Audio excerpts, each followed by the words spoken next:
আমার দ্বিতীয়বারের মতো সৌভাগ্য হয়েছি এয়ারপোর্টের ভিতরে ঢোকার। প্রথমে একবার গেছিলাম, এখন যাইতেছি হচ্ছে নেপাল। তবে মাত্র 7 দিনে লাগে নেপাল যাইতেছি। দেখেন আম্মু আব্বু দুজনই ঢাকা পর্যন্ত আসছে, আইসে একদম এয়ারপোর্টে আমরা ছেড়ে দিয়ে যাইতেছে। এটি হয়তো মানে বুঝছেন, জীবন আমি একটা কথা কইছিলাম না, জীবন হয়তো ভালো কিছু করছি যেই কারণে হয়তো বা মা বাবার এই ভালোবাসাগুলো পাই। তবে আমি সবচেয়ে বেশি খুশি কারণ এবার আমার ভাই, আমার ছোটো ভাই যে কাউসার আমার সাথে যাইতেছে। আমরা দুজন সুন্দর করে যে বিমানের সাথে গিয়ে নামলাম, কিছু সেলফি নিলাম, কিছু ভিডিও করলাম, ছবি তুললাম। আগে যখন একবার গেছিলাম বিমানেই গেছিলাম, বাট তখন রাত্র ছিল, তেমন ছবি তুলতে পারি না, বিমান থেকে কিছু দেখতেও পারিনি। তবে এইবার সৌভাগ্য ভালো যে বিমানের ডানার সাথে বইছি, আবার ডানা থেকে ভালো ভালো ভিউও দেখা যায়। তবে বিমানের মধ্যে নর্মালি সবসময় একটা স্ন্যাক্স দেয়, হয়তো একটু হালকা খাবার আছে 1-1.5 ঘন্টার জার্নির মধ্যে। এই খাবার দিয়েছেন, খাবার শেষ করার পরে সন্ধ্যা হয়ে গেছে, আমরা ওই নেপালের মাটিতে পা রাখতে রাখতে, তবে নেপালের মাটিতে পা রাখতেই কাউসার একটু খুশিতে বেটা তো লাভ পানি শুরু করেছে। লাভ পাইতো না, বেটার আনন্দ আছে, একটা মজা আছে। গাইজ, এইবারের ঈদে যারা মাত্র 1500 টাকার নিচে এরকম ইউনিক পাঞ্জাবি চাইতেছেন, তারা এই পেজটা ভিজিট করতে পারেন। আরিয়া, আমি এই পেজটা ডিসক্রিপশনে কমেন্টে মেনশন করে দিচ্ছি।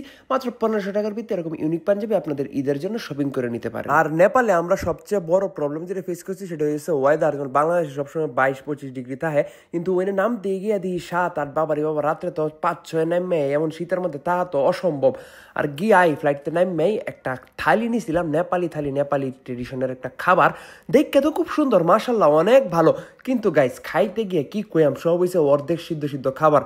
ফার্স্টে যখন মুহে দিছি বা ফার্স্টে যখন বসছি, ভাবছি তো আরে বাবারে বাবা কি মজা করে খাইলাম, যে কত সুন্দর দেখা যায়। কিন্তু মুহ দিয়ে দিই সব অর্ধেক সিদ্ধ হাফ সিদ্ধ খাবার, খুব কষ্ট করে খাইলাম। আর খাইয়া দেয় একটা মানে বার আসিন আর কি, বারের মধ্যে দিয়ে একটা পুল, কাউসার আমি কতক্ষণ পুল খেলছি, পারি না তো হুদাই খালি টুক্কা টুক্কি এই সেই। পরে সারা রাত্র জার্নি করিয়া আমরা হোটেলে না গিয়ে গেলাম গা সূর্যোদয় দেখার লাগে। কিন্তু আমরা ভাগ্য আসলে খারাপ আসিন, বুঝছেন। আকাশ আসিন মেঘাচ্ছন্ন, মেঘদা ডাইকে আসিন, কুয়াশা আসিন, যে কারণে আমরা কিন্তু সূর্যোদয় দেখতেছি না। তবে একটা সৌভাগ্য, আমরা কিছুক্ষণ পরে একটু আইসে আমরা এভারেস্ট দেখতেছি, কিছুটা মুখ আমরা দেখা গেছে। এটা দেখে একটু মনটার একটু সান্ত্বনা দিতে আমার স্বস্তি পেলাম। এই যে দেখেন এভারেস্টের চূড়া দেখা যায়, এটার মনে হয় 3 নাম্বার চূড়া কয় আর কি, ফার্স্ট চূড়াটা তো দেখতারছি না। তো এটা দেখে একটু লাফানি শুরু করে দিলাম আনন্দে।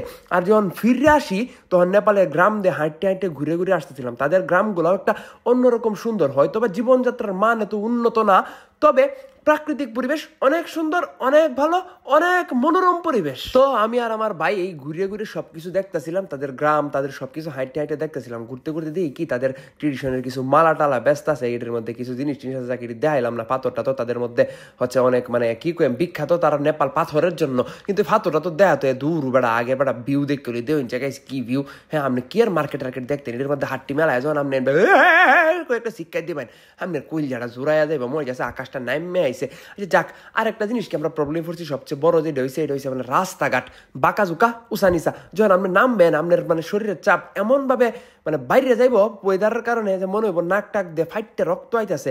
এই যে এই রাস্তাঘাটের কারণে। তবে রাস্তাঘাট সুন্দর তাদের, মানে উঁচা নিচা একটা নতুন অন্যরকম একটা আঙ্গিকের রাস্তাঘাট। তবে খুব কষ্ট হয়েছে। তবে একদম ভোরবেলা সূর্য মামা দেখা না পাইলেও একটু পরে আমরা পাইছি। আচ্ছা যাক, ঘুরিয়া গাড়ি আমরা হোটেলে আইছি। আমরা এই হয়েছি হোটেল কি জানি নামটা আমি কইলাম না, মনে নাই। তবে হোটেল আমাদের মাশাআল্লাহ আলহামদুলিল্লাহ অনেক ভালো আসিন। মোটামুটি সত্যি কথা, কেউ 4 স্টার একটা হোটেল আছেন, 5 স্টার নেওয়ার মতো সামর্থ্য হয়েছে না। এই যে বিছনা এরকম আছেন, মাশাআল্লাহ ভালো। তবে সবচেয়ে সুন্দর যে জিনিসটা আছেন, আমরা হোটেল রুম থেকে এরকম একটা ভিউ পাওয়া যায়, দিক দিয়ে পাহাড়ের ভিউ, আর সামনে একটা সুইমিং পুল। তবে যে ঠান্ডা রে বাবা নইকে গোসল করতাম, এই কলিজা আর আমার হয়েছে না। শখ আছেন একটু সুইমিং পুল নাইমে কয়েকটা ছবি টবি দেম, কিন্তু এই কলিজা আর হয়েছে না।